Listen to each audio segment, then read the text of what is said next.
Phone आला यार.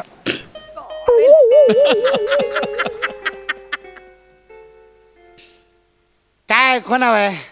मला सुप्रसिद्ध अभिनेते पंढरीनाथ कांबळे यांना भेटायचं होतं. तुझे बाबा आहेत घरी?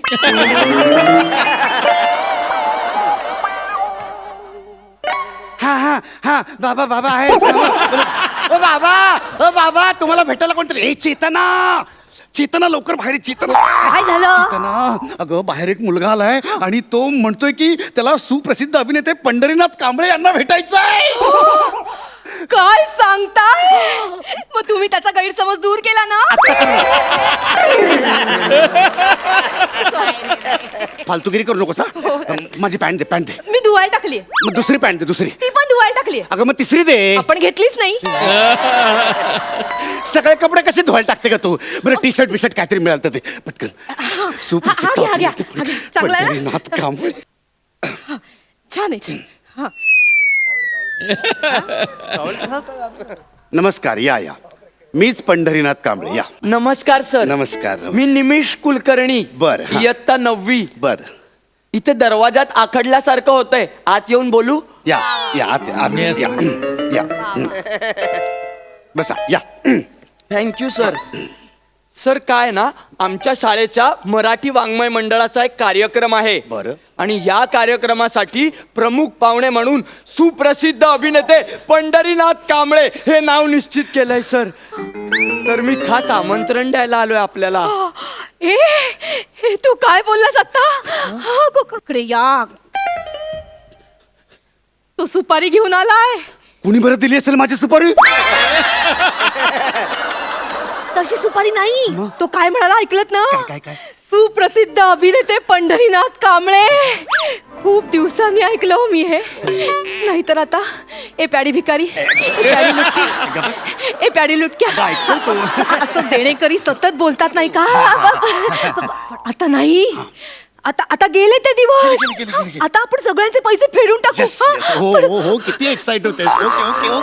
ओके. Sir biscuit? नाही मी स्किट करतो मी. बस सर मला आवडतात ते शाब्दिक विनोद तुमचे. बस. चहा घेणार? नको सर नको. नाही घ्यायलाच लागेल तुला. एक मस्त कडक चहा कर ग.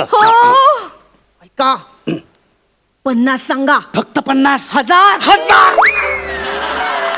50,000 सांगू? कसं कोण देन 50? बघ आपला जे काय द्यायचे बिचे लोकांचे पैसे आहेत ना ते सगळं बाजूला करून म्हणजे एक 3-4 हजार रुपये वरचे मिळाले बस झाले. अगं या महिन्यात भरपूर शोज लागलेत. शो लागलेत ना? पण ते लोकांचे. तुमचे फक्त लागलेत 2च शो. एक 8 तारखेला, एक 30 तारखेला. मान्य आहे मला. म्हणजे गेले काही दिवस फार बरं नाही चाललंय आपलं. म्हणजे फार बरेच दिवस नाहीत. पण म्हणून असं नको ग बोलू एकदम. अगं ह्याच पॅडीवर प्रेम केलं होतंस ना. सेलिब्रिटी पॅडी कांबळ्याची बायको म्हणून मिरवायचीस ना तू. हो, पण तेव्हा तुम्ही सतत टीव्हीवर दिसायचात. आता तुम्ही सतत या सोफ्यावर दिसता. अहो पैसे नाहीत म्हणून गेले 6 महिने टीव्ही बंद आहे की नाही आपला? बघा 50,000पेक्षा एकही पैसा कमी नको. असं ठणकावून सांगा. असं सांगतो त्याला असं. मला नाही त्याला. बरं कधी कुठे कसं यायचंय? सर या रविवारी यायचंय. बरं. नवीन मराठी शाळा डोंबिवलीला. सर आहात तुम्ही उपलब्ध? आहे रे मी. त्याला काय एवढं येऊन जाईन मी. कसं शक्य आहे का? तुमचं शूटिंग नाहीये का रविवारी? हो का? कुठे? अबुधाबीला. मला काय? अरे ते माझं सिनेमाचं शूटिंग आहे अबुधाबीला. आत्ता सिनेमाला आठवण करून दिली. काय ना सतत बॅक टू बॅक शूटिंग चालू असतात ना, काही लक्षात राहत नाही रे. थँक्स यार, थँक्स चेतना. म्हणजे तू माझं सगळं शेड्युलिंग सांभाळत असतेस यार. काय होतं ना एकदम एक्झॉस्ट व्हायला होतं रे यार सगळ्या शूटिंगमध्ये. म्हणजे ब्रिथिंग स्पेसच मिळत नाही रे एकदम. सर वेळात वेळ काढून पण तुम्हाला जमणार नसेल तर मी मुख्याध्यापकांना कळवतो की नाही जमणार. नाही तसं नाही. म्हणजे मी ते अबुधाबीचं जे शूटिंग आहे ते मी कॅन्सल करतो. मी येईन तुमच्या कार्यक्रमात. अहो हे काय बोलताय तुम्ही? हे जरा अति होत आहे तुमचं. नाही हे बघ पैशांपेक्षा आत्ताची पिढी घडवणं जास्त महत्वाचं आहे. अहो पण तिकडे तुमचा पर डे 5 लाख आहे. हो. इकडे काय 2-2.5 लाख देतील. हे बघ अगं पैसे खूप कमावलेत पण हा जो संस्कृतीचा वारसा आहे ना तो पुढे नाही गेला तर त्या पैशांना काही चाटायचं आहे. अहो पण तू काहीही बोलू नकोस. मी तुझं काही ऐकणार नाहीये. ए मग गेला तो आता काय करायचं आता एवढा चांगला सुपर ए त्या इथे काय ए बेटा ए भाऊ ए काय झालं? सर तुम्ही खूप ग्रेट आहात सर. अरे चालेल किती पिढ्यांचा विचार करताय सर तुम्ही. Thank you sir. सर मग तुम्ही येणार सर? येणार मी तुमच्या कार्यक्रमाला. Thank you. मी फक्त मानधन माझं जे असेल ते हो सांगा सर. 2.5 लाख रुपये मानधन असेल माझं आणि येण्या जाण्यासाठी AC गाडी लागेल मला. हो हो नाही कॅन्सल. काहीच हरकत नाही सर. चालेल सर. No problem sir. नक्की या. मी लगेच मुख्याध्यापकांशी बोलून घेतो. सविस्तर चर्चा करतो. चालेल. आपण सुंदर कार्यक्रम करूया हो. सर. हा, मी बोलून घेतो. क्या बात आहे क्या बात आहे. हो किती दिवसांनी मी तुमची ऍक्टिंग बघितली हो. किती किती छान ऍक्टिंग करता तुम्ही. मग तिथे का नाही करत? अगं करतो मी तिकडे पण ऍक्टिंग पण काय ना तिकडे लेखक आहे ना छान लिहून नाही देत आणि हल्ली प्रॉब्लेम काय झालाय नट आहेत ना ते लेखक झाले आणि मग लेखक ते निर्माते झालेत. सर हा बाळा सर थोडस बोलायचं होतं. हा बोल ना बाळा झालं तू बोललास पण हो मी बोललो सर. हा, हा, हा, बोल. मुख्याध्यापक सर म्हणाले हा. 2.5 लाख खूप होत आहेत.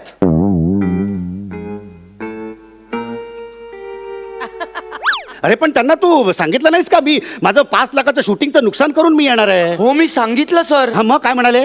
माहिती नाही का पण ते कुत्सितपणे हसले आणि मग आमच्या शिपायावर उगाच जोरात ओरडले. लायकी नसलेल्या माणसांना कशाला एवढा डोक्यावर बसवायचं. मलाही असं वाटलं की ते तुम्हाला नाही ना बोलले पण ते त्या शिपायालाच ओरडत होते सर. ठीक आहे आता 2.5 लाख तुम्हाला जर नसेल जमत तर बघा म्हणजे तुम्ही म्हणजे माझी किंमत तर हीच आहे. अरे बापरे. ठीक आहे सर. मला खरंच तुम्ही हवे होतात सर पण मला पण ते हवे होते सगळे पण आता काय मला वेळ दिल्याबद्दल धन्यवाद सर. ठीक आहे या तुम्ही. ए बाळा ए ऐक ना इकडे काय झालं सर? बैस बैस बैस.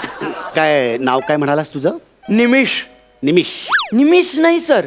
निमिष श श पोटफोड्या श सर. आवडलास तुम्हाला? हा? नाही म्हणजे खूप छान तुझी भाषा तुझा भाषेचा उच्चार जो आहे असा एकदम पकड आहे तुझी भाषेवर. तुझ्यासाठी म्हणून फक्त तुझ्यासाठी हा तुझा जो मी आता ऑरा बघितलाय असा म्हणजे मी तर फक्त तुझ्यासाठी म्हणून थोडेसे मी कमी करतो पण जास्त नाही थोडेसे बस. आपण 50,000 डन करूया आणि AC गाडी बस डन तुझ्यासाठी फक्त. AC गाडी का सर? मला धुळीची अलर्जी आहे मला धुळीचा अच्छा त्रास होतो. चालेल सर. हा? काहीच प्रॉब्लेम नाहीये सर. म्हणजे मी बाहेरून खूप ऐकलं होतं की तुम्ही खूप डाऊन टू अर्थ आहात पण इतक्या लवकर तुम्ही डाऊन टू अर्थ व्हाल मला खरंच वाटलं नव्हतं सर. खरंच वाटलं नव्हतं.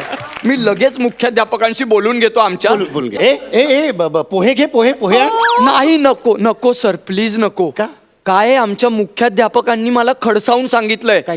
की त्यांना अजिबात तसदी देऊ नकोस. तसदी देऊ नका. छान बोलतोस तू. तुझी भाषा तुझे शब्दोच्चार जे आहेत ते एकदम छान खूप आवडले भावले मला. ए निमेश तू का नाही बरं ह्या अभिनय क्षेत्रात येत? है ना रे चेहरा बघ ना असं एकदम भाषा तुझी एकदम अरे वेड्या लाजतोच काय चल.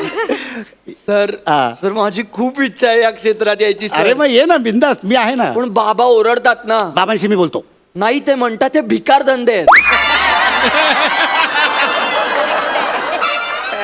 खूप ओरडतात मला. म्हणतात भले भले मोठे लोक रस्त्यावर येतात त्या क्षेत्रात. आणि माहित नाही का पण दरवेळी या बाबतीत तुमचंच उदाहरण देतात. पण सर मी समजावून सांगतो त्यांना हा प्रत्येक वेळी की बाबा असं नसतं. अहो प्रत्येकाचा एक काळ असतो. त्यांचाही एक काळ होता. आहे. तुम्ही अजूनही प्रेरणादायी भूमिका देताय सर आम्हाला. सर तुम्हाला सांगतो तुमची ती थोर समाजसेवक अरुण कदम यांच्या बायोपिक मधली भूमिका मला खूप भावलेली सर. तो जरा एक वेगळा प्रयत्न केला होता मी. हो सर. हे बघ ठीक आहे आपण 50,000 डन करू आता. हा? 50,000 ना? हो. नक्की. मी मुख्याध्यापकांशी लगेच सविस्तर बोलून लगेच घेतो. बोलून घे. हा, संपर्क कर आणि तुम्ही. लगेच ये. हो हो 50,000 डन होतील आपल्याला तेवढेच हवे तू होते. उगाचच काहीतरी सांगत होता 50 पहिल्यापासून कमी सांगितलं असतं कमी तेवढंच होणार झालं मला माहिती असते. होतं ना. सर हा हा बाळा परत थोडस बोलायचं बोल ना होतं. बाळा तू बोललास ना पण त्यांच्याशी हो हो मी सगळं बोललो. बरं, हा. सर बसू. बस बस बस बस ना बाळा हा. सर मुख्याध्यापक सर म्हणाले हा. की 50,000 पण खूप होत आहेत आणि एसी गाडी नकोच म्हणाले, साधी देऊ हवं तर एक वेळ. अरे पण त्यांना सांगितलं नाहीस तू धुळीचा त्रास आहे एलर्जी होते त्यांना हो हो म्हणून मी हे सांगितलं सर त्यांना, पण ते म्हणाले मातीतल्या कलाकाराला धुळीचा त्रास व्हायला लागला तर कलाकार संपतो म्हणून तुम्ही नको म्हणून सांग असं म्हणाले. हे बघ ठीक आहे मला तुमचं बजेट सांग हा म्हणजे मुख्याध्यापकांची अपेक्षा काय हा. सरांनी फुकट यावं.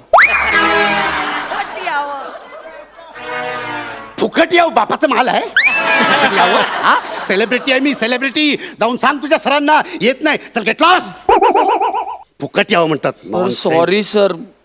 सेलिब्रिटी हवे त्यांना कार्यक्रमाला शाळांच्या सॉरी सर. ए बाळा ए ए भाई बस बाळा बस नाही उभाच राहतो, निघावं लागतं लगेच. मी काय म्हणतो तुझं नाही माझं नाही 10,000 डन करूया ओके ओके ओके हवं तर 5,000 रुपये तू ठेव बस चल okay commission done sir sir काय बोलताय तुम्ही? कमिशन असं असं करतात ना कॉन्ट्रॅक्ट सर सर मला ऐकवत नाहीये सगळं. एक काम कर 7,000 तू ठेव 3,000 तरी मला दे रे सर असं नाहीये सर. सर मला नाही ऐकवत आहे. अहो मी खूप आदराने बघतो सर तुमच्याकडे आणि तुम्ही असं बोलताय तर मी कोणाकडे बघायचं सर? बरोबर. सर तुम्ही आदर्श आहात माझा. अरे आदर्श फिदर्श काय नसतं रे सगळ्यात मोठा असतो तो पैसा असतो 22 वर्षाचं करिअर साधे 10,000 नाही देत तुम्हाला कोणी. हे बघ 2,500 डन करून टाकू हा? तसाही 2.5 यांचा लकी आकडा आहे. एकतर 2.5 असा काही आकडा नसतो तर तो लकी कसा असणार अहो पण 2,500 पण नाही जमणार आहे, नाही देणार आमचे मुख्याध्यापक. बघ ना 500 तरी. ए चेतना अगं काय बोलतेस तू अगं एवढं खाली उतरणं माझ्या प्रतिष्ठेला शोभणार आहे का तुम्हाला शोभायला प्रतिष्ठा असायला हवी ना. तुमच्या प्रतिष्ठेला फक्त विनोद शोभू शकतो. हे अख्खं स्किट नाही का झालं? ते समीर चौगुले बघा प्रतिष्ठा विकून विकून किती कमवता येतात. तू मगाशी म्हणालास ना 500 डन हा 500 डन नाही हो काकू खरंच नाही. बरं बरं मी एक फायनल आकडा सांगतो हे खूप जास्त अरे आहे. बोलू तर दे आधी आकडा थांबतो बोलू दे अब काय करतो आम्ही तसेही म्हणजे डोंबिवलीला हिच्या सुलू मावशीकडे जाणार आहोत तर आम्ही ट्रेनने तिथपर्यंत आम्ही येऊ मग तिथून मग स्टेशन टू आपला जी शाळा आहे तिथं येण्या जाण्याचं भाडं म्हणजे 60 रुपये झालं 60 रुपये 120 रुपयात आपण डन करूया 120 हे होईल कदाचित. हा बघ मी मुख्याध्यापकांशी चटकन, बोलून चटकन. घेतो. होतो, नाही होतो, रे, होतो. नाही, नाही. हॅलो हा सर. सर आता ते म्हणतात की 120 रुपये पण होतील फक्त रिक्षा भाड्याचे 120 रुपये डोंबिवली स्टेशनवरून. हा नाहीच का? एक साईडचं मी करतो एक साईडचं तुम्ही द्या 60 रुपये द्या. हॅलो सर सर 60 रुपये म्हणतायत 60 रुपये. हा नकोच. शेअर रिक्षाने येतो शेअर रिक्षाने 20 रुपये लागतील तर ड्रायव्हरच्या अशा खांदे हाते हा 20 रुपये सर ते खूप गयावया करतायत सर 20 रुपयांसाठी प्लीज आपण. हो सर हो हो कळवतो सर. हो हो चालेल ठीक आहे सर. मुख्याध्यापक सर म्हणाले सरांना कशाला उगाच त्रास त्यापेक्षा कल्याण डोंबिवली मधलाच एखादा बरा नट बघूया. कल्याण डोंबिवली मधला नट हवाय मी बरा नट नाहीये नट बरा नाहीये मी लहानपणापासून माझी